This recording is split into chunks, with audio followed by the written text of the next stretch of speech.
और चलिए lunch time में सबसे पहले बात कर लेते हैं मिशन जिंदगी की। पूर्वोत्तर के कुछ राज्यों में इन दिनों भारी बारिश का दौर चल रहा है। कई नदी नाले उफान पर हैं, जिससे सैकड़ों लोग भी प्रभावित हुए हैं। असम, अरुणाचल, सिक्किम, मिजोरम में बाढ़ से बचाव के लिए प्रशासन ने पूरी ताकत झोंक दी है। सैकड़ों लोगों को अब तक बचाकर सुरक्षित ठिकानों और राहत शिविरों में भी पहुंचा दिया गया है। सेना के इंजीनियर्स की 10 फ्लड रिलीफ टीमें रेस्क्यू ऑपरेशन को अंजाम दे रही हैं। ऐसे में एनडीआरएफ, एसडीआरएफ और सेना के साथ साथ वायुसेना ने भी कमान संभाली है। बाढ़ प्रभावित इलाकों में रेस्क्यू मिशन को अंजाम दिया जा रहा है।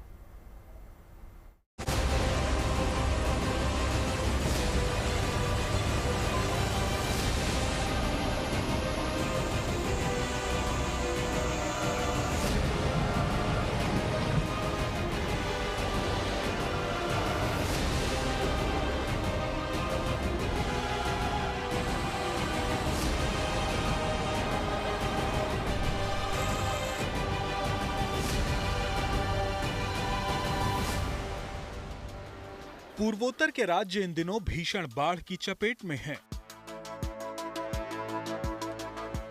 असम, मिजोरम, अरुणाचल प्रदेश और मणिपुर में बारिश, बाढ़ और भूस्खलन की घटनाओं के सामने आने के बाद मिशन जिंदगी जारी है।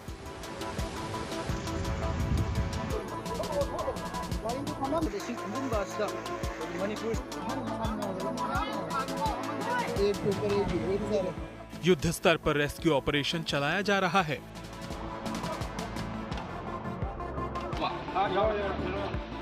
तस्वीरें मणिपुर की हैं, जहां राहत और बचाव के लिए ऑपरेशन जल राहत 2 चलाया जा रहा है।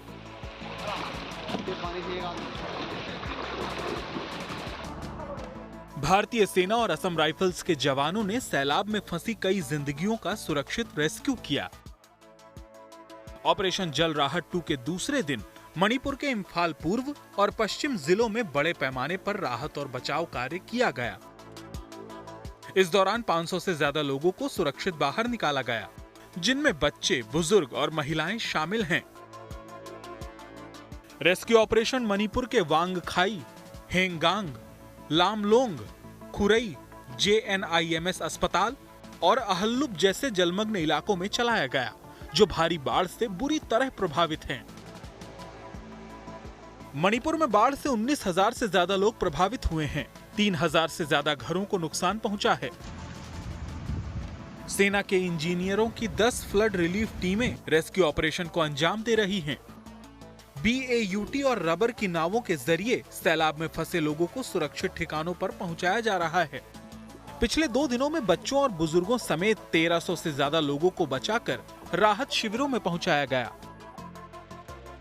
अरुणाचल प्रदेश के ज्यादातर जिलों में भी बाढ़ बारिश से हालात कुछ ऐसे ही हैं। कहीं पानी ने परेशानी बढ़ा दी है, कहीं भूस्खलन दिक्कत पैदा कर रहा है। अरुणाचल के CM ने बाढ़ बारिश के इस मौसम में लोगों को अतिरिक्त सावधानी बरतने की सलाह दी है। आने वाला दिनों में भी जैसे मैं हमेशा रिक्वेस्ट करता हूं कि जो वनरेबल एरियाज है, जहां से जिला प्रशासन के माध्यम से जो उसको वेकेट करने के लिए जो चेतावनी मिलता है, वार्निंग मिलता है, तो उसको हम लोगों को फॉलो करना चाहिए। क्योंकि हमारा अरुणाचल प्रदेश तो पूरा पहाड़ी इलाका है। रेनफॉल ज़्यादा हो जाने से या कहीं क्लाउड ब्रस्ट हो जाने से तो फिर काफ़ी मेजर डिस्ट्रक्शंस होता है। तो हम लोगों को थोड़ा सा अभी प्रिवेंशन लेना बहुत ही ज़रूरी है। सिक्किम में मूसलाधार बारिश की वजह से तीस्ता नदी उफान पर बह रही है, जिससे कई लोग प्रभावित हुए हैं। रविवार को लगातार तीसरे दिन मंगन जिले में भारी बारिश की वजह से उत्तरी सिक्किम में करीब 1500 पर्यटक फंस गए, जिनको रेस्क्यू करने की कोशिशें जारी हैं। उत्तर सिक्किम के लांचुंग से 1200 से ज्यादा पर्यटकों का रेस्क्यू किया जा रहा है। घर पहुंचने की उम्मीद में पर्यटकों के चेहरे भी खुशी से खिल उठे। खुश हुए हैं क्योंकि हम अपने घर की ओर जा रहे हैं। ड्राइवर भैया ने अचानक से फोन किया कि आप लोग रेडी हो जाइए, और उन्होंने हमारी बहुत मदद की। ड्राइवर भैया खाना पीने के लिए कोई भी प्रॉब्लम नहीं होने दिए हैं। यहाँ के लोग भी बहुत अच्छे हैं, जो उनका बहुत बहुत धन्यवाद। लांचुंग से चुंगथांग और चुंगथांग से थेंग सुरंग तक सड़क जल्द से जल्द साफ करने के लिए सीमा सड़क संगठन ने भारी मशीनरी की तैनाती की है। मकसद इस कुदरती आपदा से लोगों को जल्द से जल्द राहत दिलाने की है। मणिपुर से आशुतोष और सिक्किम से केस अंसारी के साथ bureau report, good news today. तो जैसा कि आपने देखा, नॉर्थ ईस्ट के ज्यादातर राज्य बाढ़ बारिश से बुरी तरह से प्रभावित हैं। सरकार और प्रशासन के द्वारा बड़े पैमाने पर रेस्क्यू ऑपरेशन चलाया जा रहा है। ऐसे में राहत और बचाव काम में सेना, एनडीआरएफ, एसडीआरएफ के साथ अब भारतीय वायुसेना भी जुड़ गई है। देखिए, हेलीकॉप्टर की मदद से बाढ़ प्रभावित इलाकों से लोगों का रेस्क्यू कर उनको सुरक्षित ठिकानों पर पहुंचाया जा रहा है। बाढ़ बारिश से लोगों को सावधान रहने की अपील की जा रही है और बाढ़ बारिश किस कदर खतरनाक हो सकती है, इसकी एक तस्वीर अरुणाचल प्रदेश के अंजल जिले से सामने आई है, जिसमें पानी की तूफानी रफ्तार के बीच एक युवक हैंगिंग ब्रिज पार करता नजर आ रहा है। और ये वीडियो केंद्रीय मंत्री किरेन रिजिजू ने सोशल मीडिया पर खुद पोस्ट किया। तस्वीरें भारत, चीन और म्यांमार सीमा के त्रिकोणीय जंक्शन के पास की है, जहां पर रिजिजू ने ये कहा कि अरुणाचल प्रदेश में मानसून के दौरान सबसे ज्यादा बारिश होती है, लेकिन ये तस्वीरें बेहद खतरनाक है। उन्होंने लोगों से सावधान रहने की अपील की है।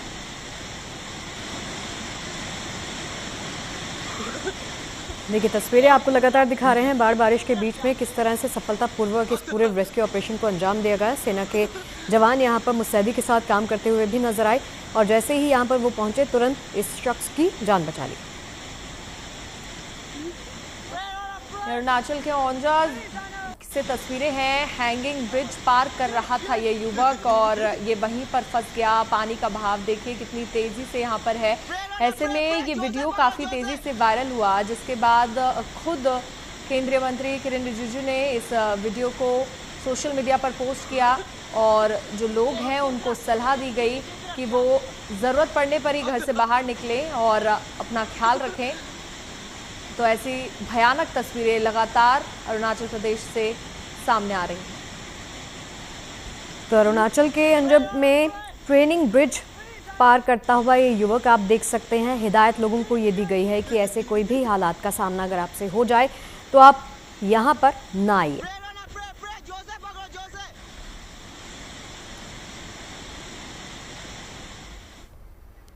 और चलिए अब रेस्क्यू ऑपरेशन की एक और तस्वीर, एक तस्वीर तो आपने देखी, अब एक और तस्वीर आपको दिखाते हैं। रेस्क्यू की ये तस्वीर आई है उत्तराखंड में देहरादून के विकास नगर से। विकास नगर के 5 युवक कटा पत्थर इलाके में यमुना नदी के पास पिकनिक मनाने पहुंचे थे। पिकनिक का आनंद ले रहे थे ये लोग कि अचानक नदी में सैलाब आ गया। सब कुछ इतना जल्दी हो गया कि इन्हें भागने तक का मौका नहीं मिला। आनंद फानन में युवकों ने एक टीले पर शरण ले ली। खबर मिलते ही पुलिस के साथ एसडीआरएफ के जवान रेस्क्यू ऑपरेशन के लिए वहां पर पहुंच गए। तस्वीरों में आप देख सकते हैं कि एसडीआरएफ के जवान बोट से बीच मझदार में टापू पर फंसे युवकों के पास पहुंचते हैं और 2 घंटे की कड़ी मशक्कत के बाद उन 5 युवकों को रेस्क्यू कर सकुशल वहां से बाहर निकाल लिया जाता है।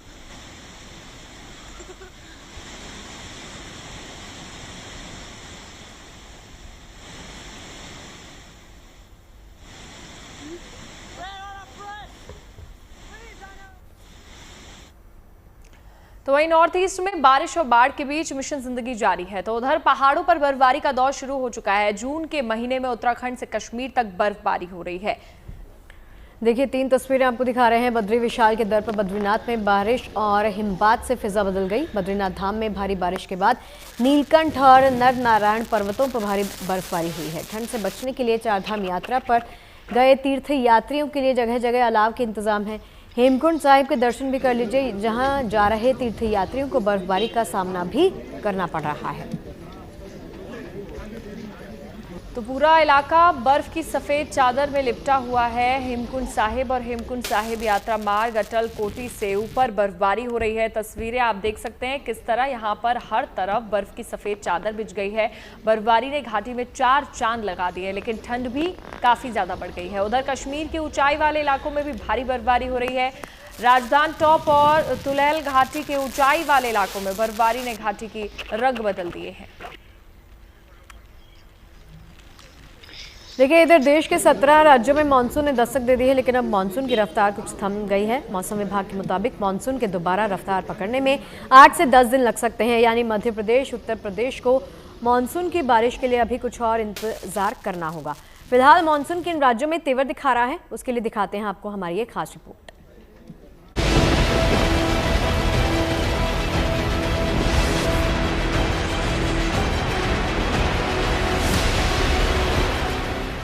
कभी बेतहाशा गर्मी तो कभी झमाझम बारिश। देश के तमाम हिस्सों में इन दिनों प्री मानसून बारिश की आंख मिचौली जारी है। 17 राज्यों में मानसून वक्त से पहले दस्तक दे चुका है। महाराष्ट्र और दक्षिण भारत के कई राज्यों में पिछले कुछ दिनों में जोरदार बारिश भी हुई।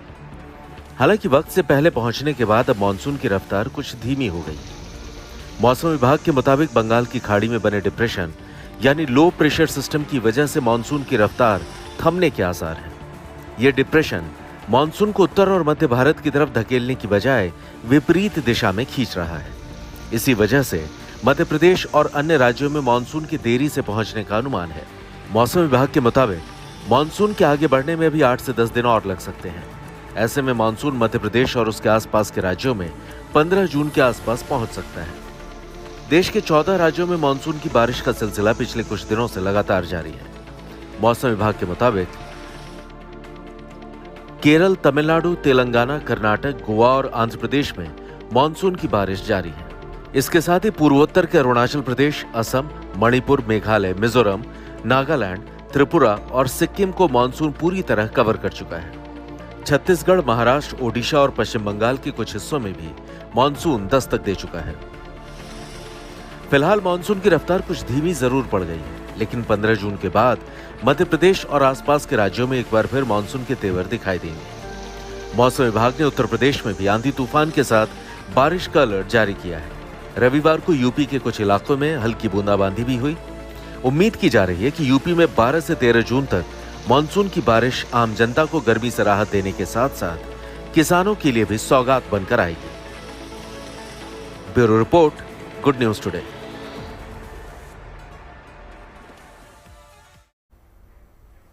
चलिए अब आपको प्रभु राम की नगरी अयोध्या लिए चलते हैं। पूरी अयोध्या नगरी उत्सव और उमंग से सराबोर है।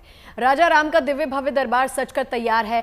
आज से प्राण प्रतिष्ठा प्रक्रिया का शुभारंभ हो रहा है। आज शाम सरयू तट से कलश यात्रा निकलेगी। इस दौरान महिलाएं तुलसी घाट से कलश में जल भरकर श्री राम जन्मभूमि परिसर में पहुंचेंगी और उसके बाद कल से प्राण प्रतिष्ठा को लेकर विधिवत अनुष्ठान प्रारंभ हो जाएगा। 3 जून यानी कि कल से राम मंदिर में सभी अनुष्ठान की शुभ शुरुआत होगी।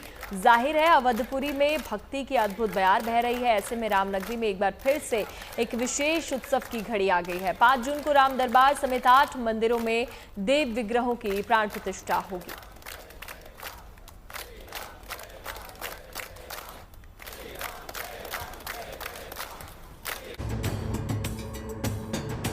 मंगल भवन अमंगलहारी प्रभु सुदशरथ अचर बिहारी। रघुकुल रीत सदा चली आई प्राण जाए पर वचन न जाई। रामनगरी में एक बार फिर विशेष उत्सव की घड़ी आ गई है। मंगल भवन अमंगलहारी प्रभु सुदशरथ। रामलला के भक्तों में उत्सव का जबरदस्त उत्साह दिख रहा है। सिया राम जय जय राम। अयोध्या में राम मंदिर के पहले तल पर राजा राम के दरबार की स्थापना और प्राण प्रतिष्ठा होगी। इसकी सारी तैयारियां पूरी हो चुकी हैं और आज से इससे जुड़े कार्यक्रमों का शुभारंभ होने जा रहा है। श्री राम जन्मभूमि पर बने भव्य राम मंदिर के पहले तल पर माता जानकी, प्रभु श्री राम, उनके तीनों भाई और हनुमान जी का विग्रह स्थापित किया जा चुका है। इनकी प्राण प्रतिष्ठा भी होगी।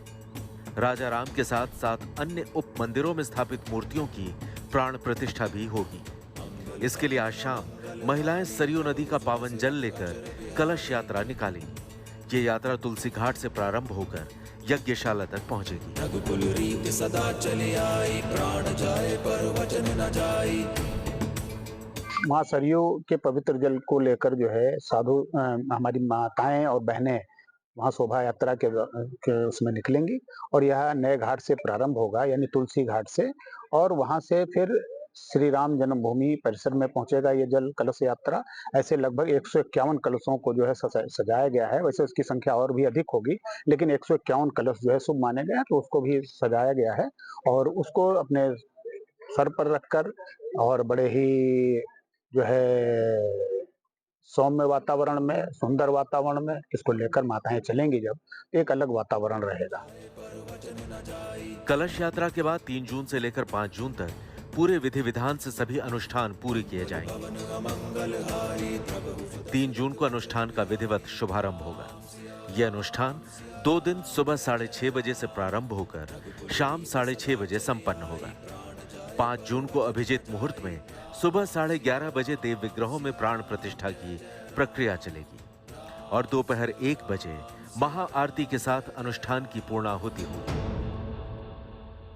मंदिर के पहले तल पर राम दरबार, परकोटा के 4 कोनों पर पंचायतन पद्धति के 4 मंदिर, शंकर, गणपति, सूर्य और भगवती। परकोटा की 2 भुजाओं में 2 मंदिर, हनुमान और माता अन्नपूर्णा। ये 6 मंदिरों में प्रतिमाएं स्थापित की जा चुकी हैं। प्राण प्रतिष्ठा 3 जून, 4 जून को पूजन होगा। प्राण प्रतिष्ठा के पश्चात पूजन तो प्रारंभ हो जाएगा पंडितों के द्वारा, परंतु जनता जनार्दन का दर्शन अभी वहां नहीं होगा। चंदौली के विद्वान पंडित जयप्रकाश तिवारी 101 वैदिक आचार्यों के साथ 8 मंदिरों में देव विग्रहों की एक साथ प्राण प्रतिष्ठा करेंगे। मुख्य मंदिर के प्रथम तल पर राम दरबार और परकोटा के दक्षिणी पश्चिमी कोने में शेषावतार प्रतिमा की प्राण प्रतिष्ठा होगी। साथ ही परकोटा के ईशान कोण पर शिवलिंग, अग्नि कोण में प्रथम पूज्य श्री गणेश, दक्षिणी भुजा के मध्य में महाबली हनुमान, नैऋत्य कोण में प्रत्यक्ष देवता सूर्य, वायव्य कोण में मां भगवती, उत्तरी भुजा के मध्य में अन्नपूर्णा माता के विग्रह की प्राण प्रतिष्ठा होगी। 5 जून को ही गंगा दशहरा भी है। माना जाता है कि गंगा दशहरा से ही द्वापर युग की शुरुआत होती है। इसी दिन रामेश्वरम की स्थापना भी हुई थी, इसलिए पौराणिक मान्यताओं में ये दिन काफी शुभ है। इस बार प्राण प्रतिष्ठा कार्यक्रम में मुख्य अतिथि के रूप में मुख्यमंत्री योगी आदित्यनाथ मौजूद रहेंगे, जबकि यजमान की भूमिका में इस बार भी श्री राम जन्मभूमि तीर्थ क्षेत्र ट्रस्ट के सदस्य डॉक्टर अनिल मिश्र ही होंगे। अयोध्या से मयंक शुक्ल के साथ bureau report, good news today. Ayodhya में 5 जून को इतिहास बनने जा रहा है। एक और रामलला के मंदिर में राम दरबार की प्राण प्रतिष्ठा का आयोजन होगा, तो वहीं दूसरी ओर आयोजन के मुख्य अतिथि यूपी के मुख्यमंत्री सीएम योगी आदित्यनाथ उसी दिन अपना 53वां जन्मदिन भी मनाएंगे। इसे संयोग ही कहा जाएगा कि ये अपना 53वां जन्मदिन रामलला के दरबार में मनाने जा रहे हैं। सीएम योगी के लिए ये ऐतिहासिक और भावनात्मक संयोग भी होगा।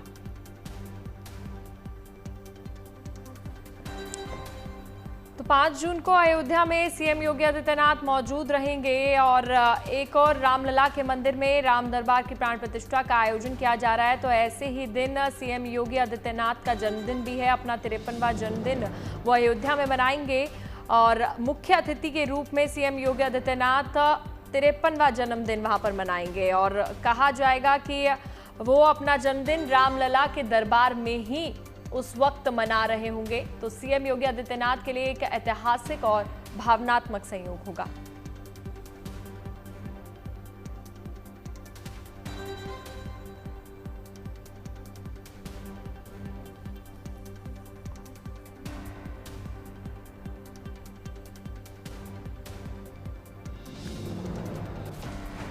वहीं अयोध्या में श्रद्धालुओं को किसी तरह की असुविधा ना हो, इस पर पुलिस प्रशासन से लेकर रेलवे तक पूरा ध्यान दिया जा रहा है। आरपीएफ की तरफ से जहां पर रेलवे स्टेशन पर सुरक्षा की अच्छी व्यवस्था की गई है, तो वहीं लखनऊ मंडल के डीआरएम ने रेलवे स्टेशन समेत रेलवे अस्पतालों का निरीक्षण कर व्यवस्थाओं का जायजा लिया।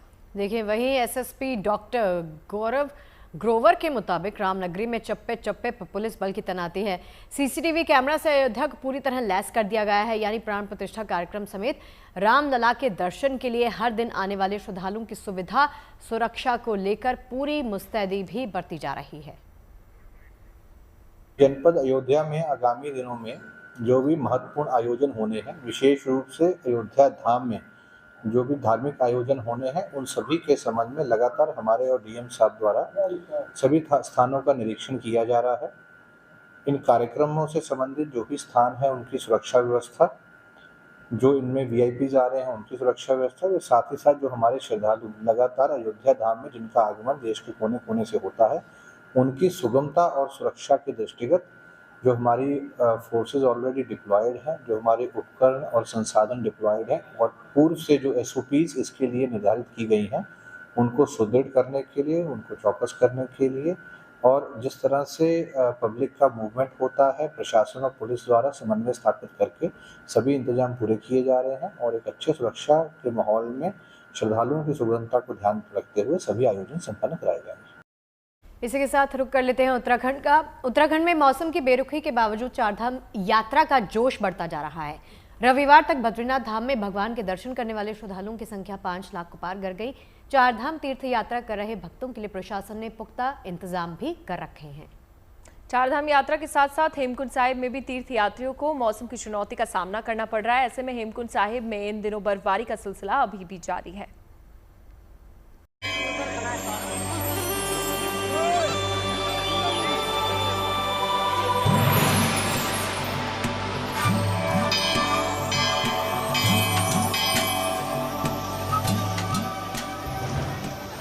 हर तरफ बिखरे आस्था के रंग। भगवान बद्री विशाल के जयकारे से गूंज रही है उत्तराखंड की बात है। कुदरत की चुनौती के बीच इन दिनों उत्तराखंड में आस्था के रंग गहराते रहे हैं। पिछले कुछ दिनों से पूरे चमोली में जमकर बारिश हो रही है। बारिश के साथ ही यहां ठंड भी बढ़ गई है, लेकिन मौसम की बेरुखी का श्रद्धालुओं के उत्साह पर कोई असर नहीं दिखा। इस मुश्किल मौसम में भी भगवान बद्री विशाल के दरबार में पहुंचने वाले भक्तों की संख्या लगातार बढ़ती जा रही है। सर्द मौसम और मुश्किल रास्तों के बावजूद अब तक भगवान बद्रीनाथ के दरबार में पहुंचने वाले श्रद्धालुओं की संख्या 5 लाख को पार कर गई है। देखिए, अभी मई का महीना पूरा हमारा व्यतीत हो चुका है। अभी तक जो है हमारे लगभग 5 लाख तीर्थयात्री बद्रीनाथ धाम में पहुंच चुके हैं और हमारा 25 मई से हेमकुंड साहिब के कपाट भी खुल चुके हैं। 15,000 यात्री लगभग वहां पे आ चुके हैं। इस बार क्योंकि व्यवस्थाएं पूर्व से बहुत अच्छी थी, सड़कों की कोई ऐसी बाधित होने की जो दिक्कतें थी वो रही नहीं। साथ में क्योंकि पूरा वहाँ पे जो हमारा पूरी सुविधाएं हैं, मूलभूत सुविधाएं, वो सभी धामों में हमारी प्रॉपर रही हैं। बद्रीनाथ धाम के कपाट 4 मई को खुले थे। यात्रा शुरू होते ही चमोली में मौसम भी बदलने लगा। बारिश ने यात्रा की रफ्तार धीमी करने की कोशिश की, लेकिन श्रद्धालुओं का जोश मौसम की मुश्किलों पर भारी पड़ा। 1 जून यानी रविवार शाम तक 5,15,710 श्रद्धालुओं ने भगवान बद्रीनाथ के दर्शन किए। सिर्फ रविवार को एक दिन में ही 19,290 श्रद्धालु भगवान बद्री विशाल के दरबार में पहुंचे। बद्रीनाथ धाम में प्रशासन ने श्रद्धालुओं की सहूलियत का पूरा इंतजाम किया हुआ है।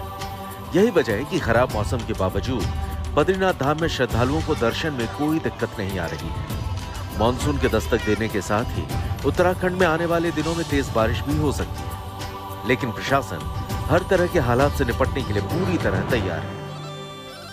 जिलाधिकारी महोदय के द्वारा जो हमारे यात्रा रूट हैं उस पे सक्षम अधिकारियों की ड्यूटियां सेक्टर मजिस्ट्रेट के रूप में लगाई गई हैं, जो कि निरंतर किसी भी सिचुएशन में, आपदा की सिचुएशन या किसी श्रद्धालु को कोई दिक्कत हो, उसके दृष्टिकोण से हर चीज़ पे नज़र बनाए रखे हुए हैं।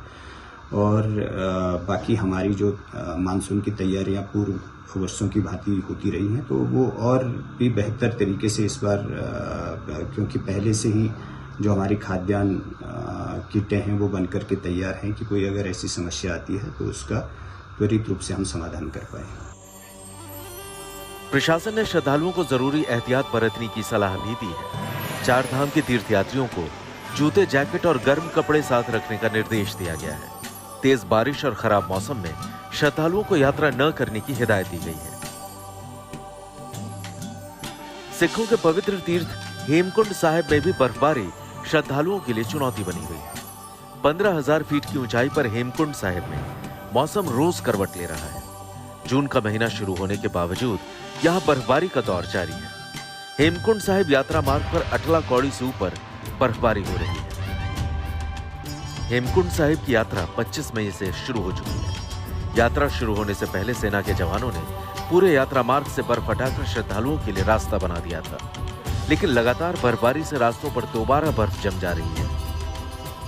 हालांकि भारी बर्फबारी के बावजूद हेमकुंड साहिब की यात्रा कर रहे श्रद्धालुओं के जोश में कोई कमी नहीं आई है। चमोली से Kamal Nayan Silori, good news today. वहीं चारधाम की पवित्र यात्रा के बीच दिल्ली की मुख्यमंत्री रेखा गुप्ता बाबा केदार के दर पर पहुंची। परिवार संग उन्होंने पूरे विधि विधान के साथ केदारनाथ धाम में पूजा अर्चना की और उन्होंने कहा कि मुझे दिल्ली के विकास की जो जिम्मेदारी दी गई है, बाबा केदार के आशीर्वाद से उसे पूरा करने की शक्ति मिल रही है। इसके साथ ही उन्होंने यहां बाबा के दर्शन करने के लिए आए तमाम श्रद्धालुओं के साथ भी मुलाकात की। आपको ये भी बताते चलें कि इससे पहले उन्होंने हरिद्वार और ऋषिकेश में भी मां गंगा की आरती की थी।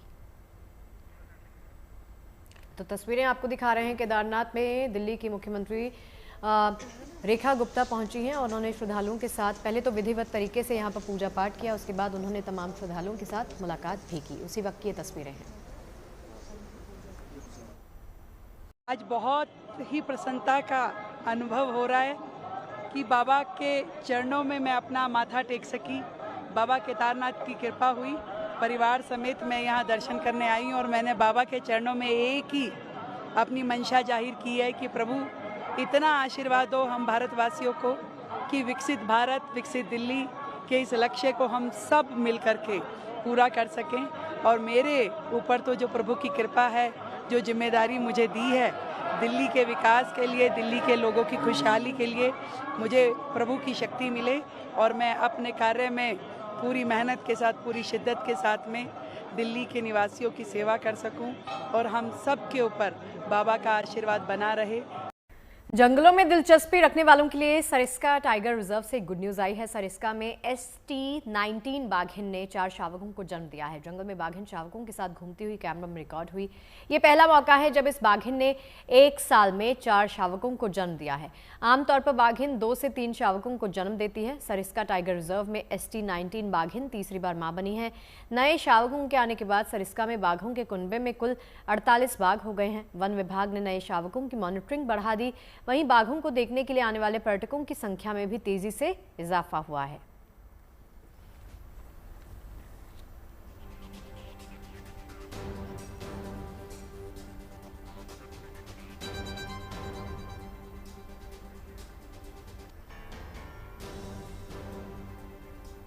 और इसके अलावा असम की एक 9 साल की बच्ची है बिनीता छेत्री, जिन्होंने इतिहास रच दिया है। ब्रिटेन गॉट टैलेंट 2025 में बिनीता ने तीसरा स्थान हासिल कर भारत का नाम रोशन किया। शनिवार रात को हुए शो के फिनाले में ब्रिटिश जादूगर हैरी मोल्डिंग विजेता बने और जबकि LED dance group the blackouts दूसरे स्थान पर रहा। बिनीता के नृत्य में बैकफ्लिप जैसे कठिन डांस भी शामिल रहे, जिसने जजों और दर्शक को हर बार तालियां बजाने पर मजबूर कर दिया। आपको बता दें कि बिनीता असम के बोकाजन के अमराजन गांव की रहने वाली है और उनके पिता अमर एक छोटा फार्म चलाते हैं। जानकारी के मुताबिक बिनीता ने 3 साल की उम्र में ही डांस करना शुरू कर दिया था। बेटी के इस टैलेंट को देखते हुए पिता ने बिनीता को जयपुर में मौसी के यहाँ पर भेज दिया और यहाँ पर उन्होंने पढ़ाई के साथ डांस भी किया। Thank you so much everyone for all love and support, क्योंकि ये आप लोग के सपोर्ट से मैं इतने आगे पहुंची।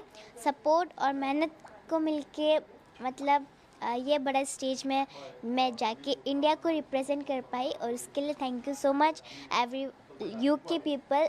एक्सपीरियंस बहुत अच्छा था बिकॉज सारे जजेस मेरे से बहुत खुश हुए है ना, और उनको भी मैं बहुत पसंद आई। उन्होंने चारों जज ने मुझे बहुत अच्छे कमेंट्स दिए और फिर उनसे मैं बहुत इम्प्रेस हुई। चलिए, इंस्पिरेशनल स्टोरी तो आपने सुन ली। अब देश की हिफाजत में जांबाजी की मिसाल पेश करने वाले मेजर आशीष दहिया का उनके गांव में सम्मान किया गया। आशीष दहिया सोनीपत के रहने वाले हैं। आशीष दहिया ने जम्मू कश्मीर में आतंकियों के खिलाफ एक अहम ऑपरेशन में अदम्य साहस का परिचय दिया था। इस जटिल ऑपरेशन में आतंकियों से लोहा लेने के साथ साथ उन्होंने अपने घायल साथी को सुरक्षित जगह पर पहुंचाया। इस जांबाजी के लिए मेजर आशीष दहिया को शौर्य चक्र से सम्मानित किया गया। सोनीपत में ककरोई गांव में आशीष के लिए एक सम्मान समारोह का आयोजन किया गया। उनके सम्मान में सेक्टर 23 में आशीष के घर से लेकर ककरोई गांव तक ट्रैक्टर रैली भी निकाली गई। तस्वीरें आपको दिखा रहे हैं। यहाँ सेलिब्रेशन के तौर पर उनको सम्मान देने के लिए एक ट्रैक्टर रैली का आयोजन किया गया। आपको बता दें उनके जांबाजी के लिए मेजर आशीष दहिया को शौर्य चक्र से सम्मानित किया गया। सोनीपत में ये इवेंट हुआ और सोनीपत में ककरोई गांव में आशीष के लिए एक सम्मान समारोह का बाकायदा आयोजन भी किया गया।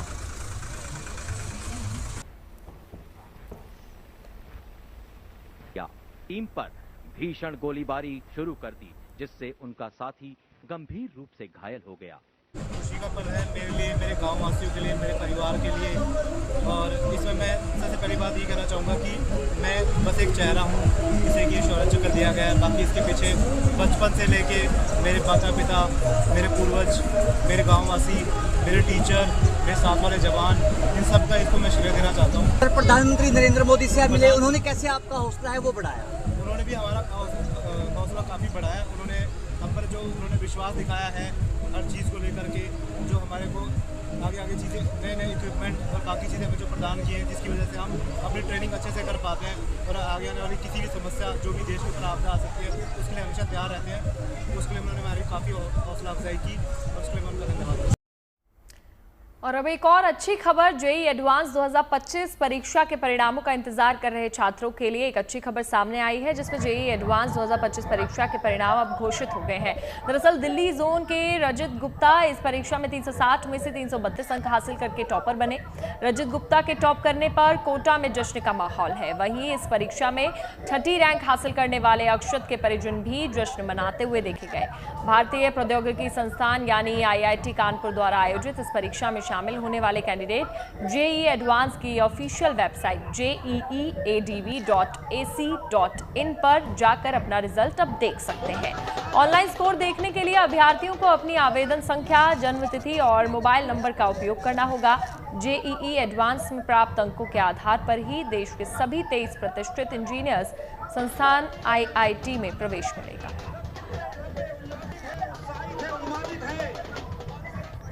ने बहुत सपोर्ट किया और पेरेंट्स ने भी अच्छा सपोर्ट दिया, तो पूरा सफर बहुत जल्दी निकल गया पर अच्छा रहा, बढ़िया रहा। एलन ने बहुत सपोर्ट किया और पेरेंट्स ने भी अच्छा सपोर्ट दिया, तो पूरा सफर बहुत जल्दी निकल गया पर अच्छा रहा।